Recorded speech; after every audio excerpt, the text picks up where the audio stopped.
2024 के अंदर जर्मनी से बेहतर कोई कंट्री हो नहीं सकता। Even USA, UK, New Zealand, Australia, even across whole Europe, क्योंकि जर्मनी ने लॉन्च कर दिया न्यू सिटीज़नशिप लॉ और न्यू वीज़ाज़।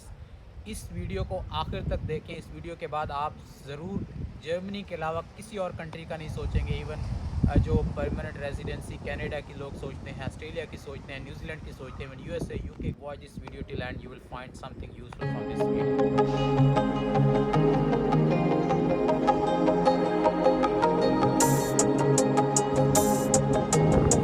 हेलो जी, मुझे कहते हैं अखलाक और मैं हूँ इस टाइम जर्मनी के शहर आखिर में। मैं पिछले 2 सालों से जर्मनी में as a Google cloud engineer के तौर पे काम कर रहा हूँ।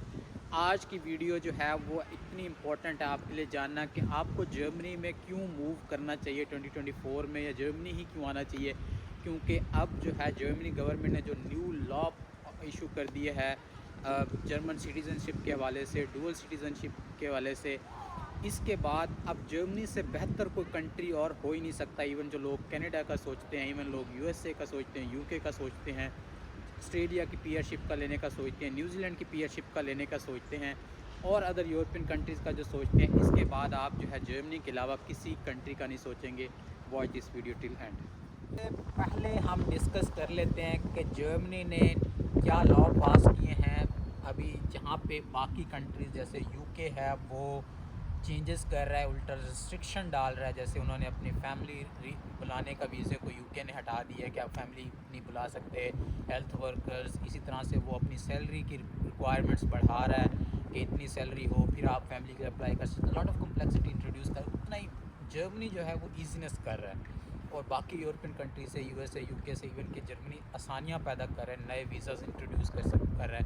सबसे पहली अभी जो चेंज हुई है, जर्मनी ने जो अभी अप्रूव किया, जो पिछले 5 महीनों से पार्लियामेंट में एक लॉ पेंडिंग में था सिटीज़नशिप के हवाले से, अपोजिशन की तरफ से बहुत ज़्यादा उसको अपोज़ किया जा रहा था अप्रूवल ना होने का। इवन कि कुछ स्टेट्स पे ये भी कहा गया कि सिटीज़नशिप उन्हीं को दी जाए जो इसराइल को एक नोटिफिकेशन रिटन में एक एक्सेप्टेंस देगा बंदा कि मैं इसराइल को तस्लीम करता हूँ, फिर वो जाके अप्लाई कर सकता है सिटीज़नशिप के हवाले से।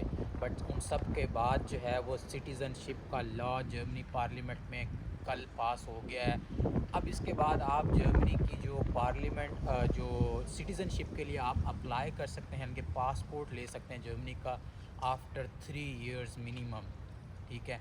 और 3 साल जो है किसी भी कंट्री यूरोपियन के अंदर नहीं है। Even USA, UK, New Zealand, Australia, यहाँ पर जो है आपको 10-10 साल लग जाते हैं। इवन पीआर लेने के लिए वहाँ पे कनाडा, इनकी आपको 3 साल 2 साल पीरियड लग जाता है। तो जर्मनी में आप सिटीज़नशिप ले सकते हैं 3 साल के अंदर, और मैक्सिमम जो है वो 5 साल के अंदर आप सिटीज़नशिप ले सकते हैं जर्मनी के अंदर। और अभी ये ईवान ज़ेरी यानी कि जो इनका होता है उधर से पास हो चुका है। ईवान बाला की इवन रिक्वायरमेंट नहीं है, लेकिन वहाँ पे जाएगा, बट वहाँ पे वो रिजेक्ट नहीं कर सकते क्योंकि लॉ बना ही ऐसा गया है। उसके बाद जर्मन प्रेसिडेंट के पास जाएगा, जर्मन प्रेसिडेंशियल से अप्रूवल होने के बाद ये लॉ ऑफिशियली एप्लीकेबल हो जाएगा। तो अगर आप जर्मनी जो है वो आना चाहते हैं और जर्मनी के अंदर आकर आप सेटल होना चाहते हैं, तो इससे बेहतर अब आपको कंट्री नहीं मिलेगा जहाँ पे आप इतना जल्दी इंटीग्रेट हो सकें और उसके नेशनल बन सकें। तो जर्मनी ने एक और वीज़ा लॉन्च किया जर्मनी ऑफिशियल्स या स्किल्ड प्रोफेशनल्स को बुलाने के लिए। वो है बेसिकली जर्मनी अपॉर्चुनिटी कार्ड 2024, जो जून 2024 से स्टार्ट हो रहा है। उसकी मैंने कंप्लीट जो है वो प्लेलिस्ट बनाई है कि what is Germany opportunity card, what are the requirements for Germany opportunity card, what is the calculator to calculate the points for the Germany opportunity card, और उसके बाद जो है आप अप्लाई कैसे कर सकते हैं। पूरी प्लेलिस्ट मैंने आई कार्ड में लिंक कर दी है, आप इसको देखें। उसके बाद आप जर्मनी अपॉर्चुनिटी कार्ड 2024 के अंदर जो जून में लॉन्च होगा उसको अप्लाई करें, जर्मनी में आएँ, सेटल हों, और as soon as possible language learn करें और पासपोर्ट लें और जर्मन के नेशनल हो जाए।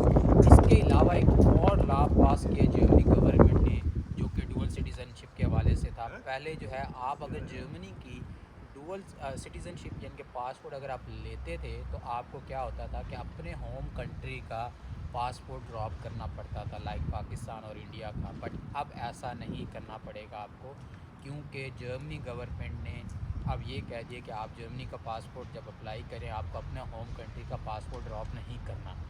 पाकिस्तान की गवर्नमेंट अलाउ करती है डुअल पासपोर्ट या डुअल सिटीज़नशिप, इसलिए पाकिस्तान के जो लोग हैं वो दोनों पासपोर्ट एट अ टाइम रख सकेंगे, उनको पाकिस्तान का पासपोर्ट ड्रॉप करने की ज़रूरत नहीं है।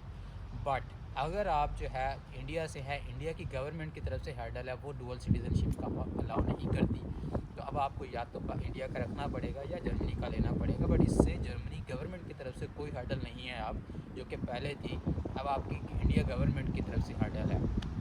तो अगर आप भी चाहते हैं नेक्स्ट ईयर इस तरह के इन्वायरमेंट में बैठे आप जो है स्नो को एंजॉय करें विंटर में, और जर्मनी में किसी सिटी में हों, तो अभी जाएं और जर्मनी अपॉर्चुनिटी कार्ड की प्लेलिस्ट को देखें। और मज़ीद अगर आप इस चैनल को सब्सक्राइब करते हैं, आपको जो है जॉब पाथ्स क्या हैं, जॉब कैसे ढूंढनी है जर्मनी में आकर, अपने होम कंट्री से कैसे पार्ट टाइम जॉब ढूंढनी है, ब्लॉक अमाउंट से कैसे बचना है, इससे रेलेवेंट बहुत सी चीज़ें इस चैनल पे अपलोड हुई हैं और मज़ीद होंगी, तो चैनल को सब्सक्राइब करें।